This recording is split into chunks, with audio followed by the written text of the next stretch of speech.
बिहार की धरती पर जो हो रहा है वो पूरे देश को एक चेतावनी के तौर पर लेना चाहिए। बिहार में आए दिन ऐसी घटनाएं सुनने को मिल रही हैं।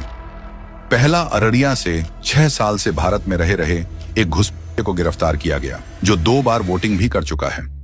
दूसरा, किशनगंज में फर्जी आधार कार्ड बनाने वाले गिरोह का भंडाफोड़ हुआ, जहां हाईटेक मशीनों से विदेशी घुसपैठियों के लिए पहचान बनाई जा रही थी।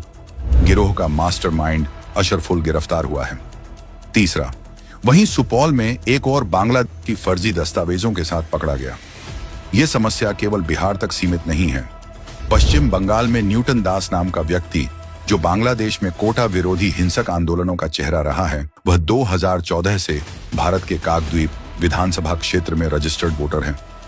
सोचिए, एक घुसपैठिया नागरिक वोट डाल रहा है, सरकार चुन रहा है और उसे रोकने वाला कोई नहीं। असल सवाल यह है कि ऐसे फर्जी नागरिक जब वोट डालते हैं तो वे किसे चुनते हैं? जवाब साफ है, उन्हें वही नेता चाहिए जो उनकी घुस पर आंख मूंदे रहे, जो उनके अवैध रहने को ह्यूमन राइट्स की ढाल से बचाता रहे और जो वोट बैंक के लिए देश की सुरक्षा तक को दांव पर लगा दे। ऐसे में कांग्रेस और लेफ्ट पार्टियां सबसे पहले इन घुसपैठियों की रहनुमा बनकर सामने आती हैं। जब सरकार वोटर लिस्ट से फर्जी नाम हटाने की बात करती है तो यही लोग लोकतंत्र खतरे में है का राग अलापने लगते हैं। हालिया मामला बिहार में चुनाव आयोग वोटर लिस्ट के रिवीजन से जुड़ा है, ताकि चुनाव आयोग ये पता लगा सके कि बिहार में कहीं घुसपैठिए वोट लिस्ट का हिस्सा तो नहीं बन गए हैं। आखिरी बार अटल बिहारी वाजपेयी की सरकार के समय 2003 में इसी तरह का रिवीजन रोल आउट हुआ था। उसके बाद अभी क्यों?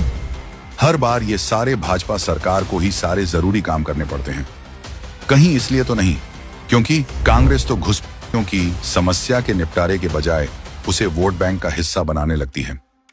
बिहार वोटर कार्ड रिवीजन के लिए चुनाव आयोग ने कहा है कि जिनका जन्म 1 जुलाई 1987 के पहले हुआ है, उन्हें जन्म तिथि और जन्म स्थान का प्रमाण पत्र देना है।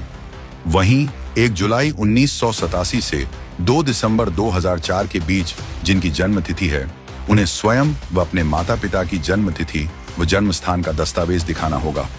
वहीं 2 दिसंबर 2004 के बाद जन्म लेने वालों को अपना और अपने माता पिता दोनों का दस्तावेज दिखाना होगा। यह सारा काम भारतीय संविधान के आर्टिकल 326 के अंतर्गत किया जा रहा है, जिसमें साफ कहा गया है कि केवल भारतीय नागरिक ही वोट दे सकते हैं। फिर विरोध क्यों हो रहा है? इसका जवाब भी सीधा है, क्योंकि अगर घुसपैठिए वोट नहीं देंगे तो उन नेताओं की राजनीति खत्म हो जाएगी जो इन्हीं अवैध वोटों के सहारे सत्ता में बने रहते हैं। यही कारण है कि राहुल गांधी और तेजस्वी जैसे नेता, जिनका खुद का जनाधार खिसक चुका है, पहले से ही अपनी हार का बहाना ढूंढने में लगे हैं।